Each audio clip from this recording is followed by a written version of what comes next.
Hello, I am Ajakid Kokalari, and I've been 16 years here in Tirana. Uh, about 5 to 6 weeks ago from this speech, I was told by the team itself, choose something related to your personal experience. And I immediately said to myself, okay, yeah, I could work with that. But then I said to myself, everybody chooses something about their personal achievements. Oh, I've done this. Oh, I've learned this. Oh, I've been taught this. Oh, I want to share this income, this outcome, okay, etc., etc. So I had to ask myself two very, very important questions, which were also the driving force of this presentation that I'm giving to you today. The first one being, shouldn't our personal experience be about our emotions? Shouldn't our experience be about happiness and sadness? Well, in my life, I've had many personal experiences. I've traveled a lot, I've cried a lot, I've laughed a lot, and I've also been under a lot of stress. But all of these life experiences deal with one part of life, which is always going to be around us. Arguably, it's also why we are humans. Debatably, maybe. It is emotions. So I'm going to show you three different histories today, or stories. I am a very busy man, unfortunately, or fortunately, I don't know, but I get very little free time, and most of the time I like to spend with my family. But when I get some alone time, I definitely spend it on my phone, scroll through the pictures and all that, so I said I would do that. About a year ago, this was the story. It was a very cold day, I remember it. It was a very cold day. I was having a nice cup of tea, I was enjoying it. It was a really nice evening, but then out of nowhere, this picture comes out. I was 8 years old back then. I was visiting Italy with my parents and my brother. Basically, my whole family. I was very passionate about football and soccer matches, and I loved watches and time in general. Why? I don't know. I still don't know why. So yeah, the trip in Italy, I didn't have a lot of things to do, honestly, in Italy, because I was very young back then. The weather there was very gray. It wasn't really enjoyable up until that moment. So we sit at this very, very nice restaurant. I say it might get better. It should get better. It could get better, maybe. I don't know. And then I see the view. The view is spectacular. Great view. There was a steep balcony, let's say. And knowing that, I carefully placed my watch that I always kept, my favorite watch, blue one. I remember it to this day. And I placed it on the edge of the table. Well, not really on the edge, but it still was on the table. And I was reckless back then. I was young. I knew very little about gravity. So I pushed the watch on the edge of the table, and it manages to roll down through the steepness of the balcony, and it falls. I couldn't get back that watch. I was so angry. I was so sad. So sad because I had no football match to watch. I had no soccer ball to play with. And now I lost my favorite watch. And in Italy, I didn't really enjoy it back then.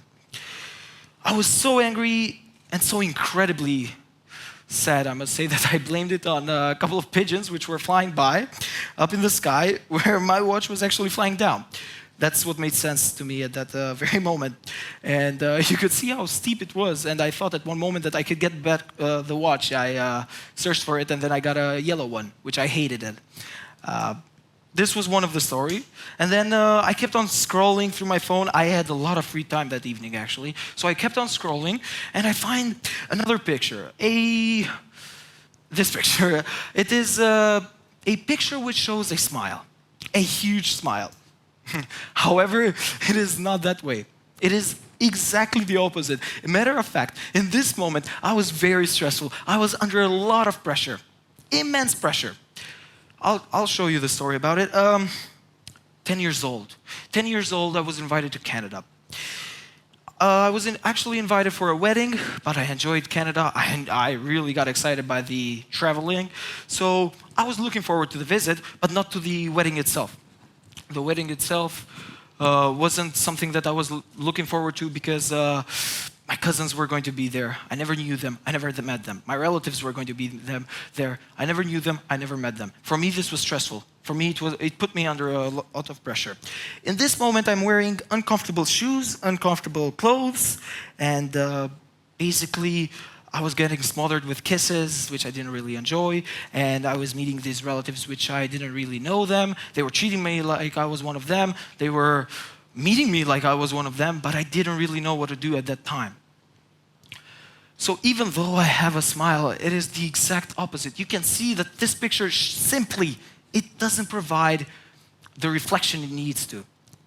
It may show a smile, but it doesn't show true happiness. It doesn't show meaningful happiness. So I kept on scrolling, and I come to this picture. A picture which should and shows and transmits and reflects happiness. You can see it's day and night with the other one. The fact that I'm purely happy, simply happy, presently happy, it's the only kind of happiness that there is and that there ever will be, and that's true happiness. That is the exact true happiness. At this moment, I was taking a boat trip with my mother and brother. I was away from the beeping sound and the annoying sound of the city. We never want to be in the city. And then I was looking at the calm side of the sea and the nature itself. I had no statements to say. I had nothing to feel apart from this. When I look back at it, it reflects what it should. So I'm going to be looking more into true happiness. First of all, Mahatma Gandhi. You should all know him, or at least heard about him. He said some wise words, and this is one of them. Happiness is when what you think, what you say, and what you do are in harmony. So I thought to myself, that those are four simple words. Think, say, do. Of course, harmony in there. But those are the three main words. Those are three simple words. Yet we find true happiness hard to find. And I asked myself, why? It is that simple. Why do we find it so hard to achieve? So I looked more into it, and I found out that we humans are very competitive. I'm sitting by a friend. I want to beat him. I want to get the highest score there is, because that's my nature. So what do we do as humans? We work hard. We work hard so we get as much promotion as possible. We can get an extra money here, some extra money here. Maybe it makes you happy, maybe not. Maybe it makes your family happy, maybe not. Maybe it makes my parents happy. Who knows? It just makes us happy. Feels right, right? That's what it is. That's what we all want to achieve. Happiness. Yet it is not. We are all chasing something which is beyond us. It is in the future. It is not in the present. In the present, it's here. In the future, it's there. It is not that simple as it looks. Yes, we want to get as much out of it as possible. But during that time, when I was taking that boat trip, I was free of stress. As I said, I have a smile, but I had stress. I was free of any pressure. Nobody was pressuring me to do any kind of work. I didn't have to do any work. And the presence of the exact people I wanted, my family. I rarely get to spend time with them, unfortunately. Is it because of my work? I don't know. Is it because of the school that I have to do? I don't know. But I rarely get to spend time with them. And spending time with your exact people that you want. Moving on, I wanted to look more into this. It was very much fascinating, and I wanted to visualize it. Okay, I can give you the theory behind it. Okay, you will pretend like you understand it, but we can visualize better with numbers. We understand numbers. We love numbers. So I said, I'm going to look more into the data, and I found that 2 to 5 hours of 24 hours in a day we spend in our happy moments.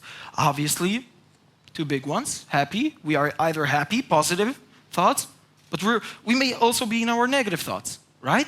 It's not that. It's not the negative thoughts that we are in most of the time. We may cry one time, we may laugh the other time, but most of the time we are in our futuristic thoughts. We are thinking about there. We are thinking how to get from point A to point B through there. Not staying in point A, doing what's point A, because very soon, just like this, we'll come into the future. So I looked into the data, and it showed that around 8 to 25% of our 100% of our lives we spend on our happy thoughts, and around the other remaining was on futuristic thoughts and negative thoughts. And roughly 15% of that was actually happy thoughts. I was surprised. I thought I was more happy than that. I had to reconsider something. So I'm going to tell you this. This is what I did after I saw this data. And it made me think. That's why I'm giving this speech right now, right here. I thought to myself, what do I think when I wake up? That's when the brain is purest.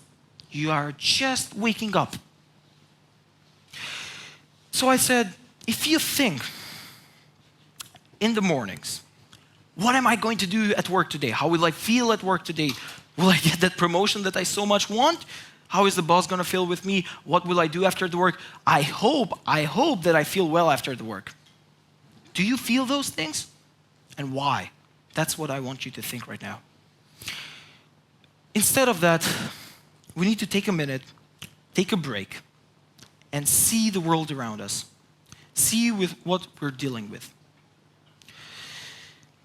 It is that when your brain wakes up, when you actually wake up, it starts to work. Your brain starts to work. You're immediately in life again. And chain thoughts follow. Train thoughts also follow. Train thoughts, chain thoughts, if anybody is familiar with them. It's when you think about something, but this is followed up by another question, just what I did right now. What am I going to do at work? What is this? What is that? It is the exact follow of that. This overloads the brain. It creates pressure. It creates stress among the brain. It is not something that the brain really wants. However, what we should do in the mornings, somebody wakes up at 5 a.m., okay, 6, 7 a.m., but waking up early, looking from that window, seeing that there is more than that. Look at the rising sun. Listen to the beautiful noises that Mother Nature offers to us. Take a minute and sit with it, because chain thoughts are stopped, train thoughts no longer exist, and I don't know what statement you're going to do about that. There is no statement, no doings, no thoughts. Everything is in harmony. So, if it is so difficult, then why don't we do it? As I said, true happiness, big word, what is this? Those 3 words, if you break them down, it is something as simple as that. I will tell you why you don't do it. You overlook it. You say, that will, no. You just pass through it. It is because as humans, once again, we pretend to be competitive. We want to do something hard, so we show, hey, look what I did. No. That is not what we're intending to do, right? We want to climb the steepest mountain, always. Always we want to climb the steepest mountain, and me, myself, I want to climb the steepest mountain. But oftenly we forget that there are some hills. If I look out of the window now, I will see one mountain. I bet I can see 10 times more than that mountain of hills. Because that's how much of those hills we need to climb steadily to reach that mountain that we so much want. So I came to a conclusion. Present happiness is much more efficient, beneficial, and relative than future happiness. Overloading the brain with toxic and the chain thoughts, it doesn't increase the dopamine on our brain. It basically decreases it, causing sleeping irregularities. But if you are in harmony, if your emotions are in harmony, if you are balanced, dopamine levels increase just a slight bit. But as I said, you're sleeping, you're neutral. It's here. More dopamine. It goes there. Happy. It goes on your happy side. And from there on, it goes on and on and on. Life is never guaranteed, and happiness is never free. So, spend your best times with your best mates, with your family. And while you are here, and while they are here, cherish them forever. Thank you.